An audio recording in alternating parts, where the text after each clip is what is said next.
വെള്ളം നമുക്കറിയാം വളരെ സിമ്പിളായിട്ടുള്ള ഒന്നാണ്, എന്നാൽ കുറേയധികം ബെനിഫിറ്റ്സ് അതിനുണ്ട്. ഒരു ഗർഭിണി സാധാരണയായി അവരുടെ വെയിറ്റിനനുസരിച്ചുള്ള വെള്ളമാണ് കുടിക്കേണ്ടത്. എന്നിരുന്നാലും നമുക്കൊരു ആവറേജ് ആയിട്ട് 2.5 മുതൽ 3 ലിറ്റർ വരെ വെള്ളം എന്ന് പറയാം. പക്ഷേ വെറുതെ വെള്ളം കുടിക്കുക എന്നത് ഒരു എളുപ്പമുള്ള കാര്യമല്ല. സോ നമുക്ക് എന്ത് ചെയ്യാം, കുറച്ച് ഫ്ലേവേർഡ് ആയിട്ടുള്ള വെള്ളം കുടിക്കാവുന്നതാണ്. ഇനിയിപ്പോൾ നാച്ചുറൽ ഫ്ലേവറിങ് എന്നുള്ള രീതിയിൽ നാരങ്ങ, പുതിന, കക്കരിക്കൊക്കെ ചേർത്ത് നിങ്ങൾക്കൊരു നാച്ചുറൽ ഫ്ലേവറിങ് അതിന് കൊടുക്കാം. ജീരകം, പട്ട, ഗ്രാമ്പു തുടങ്ങിയ കാര്യങ്ങൾ ചേർക്കുമ്പോൾ കുറച്ചും കൂടെ അത് നിങ്ങളെ ദഹനത്തിനും കൂടെ ഹെൽപ്പ് ചെയ്യുന്നതാണ്. പക്ഷെ പലപ്പോഴും നമ്മൾ വെള്ളം കുടിക്കാൻ മറന്നു പോവുകയും നമ്മളൊരു പ്ലാൻ ചെയ്ത പോലെ നമുക്ക് വെള്ളം കുടിക്കാൻ പറ്റാതെ വരികയും ചെയ്യാറ്. സോ അതിന് വേണ്ടിയിട്ടുള്ളൊരു ടിപ്പാണ് പറയാൻ പോകുന്നത്.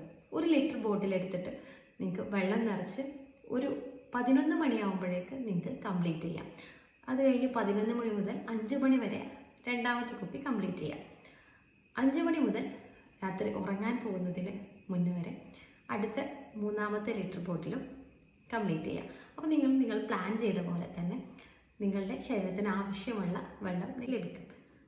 അപ്പോൾ ഇത്തരത്തിൽ വളരെ പ്ലാൻഡായിട്ട് ചെയ്യുമ്പോൾ നിങ്ങളുടെ കുട്ടിക്കും നിങ്ങളുടെ ശരീരത്തിനും അതിൻ്റെ ബെനിഫിറ്റ്സ് കിട്ടുന്നതാണ്.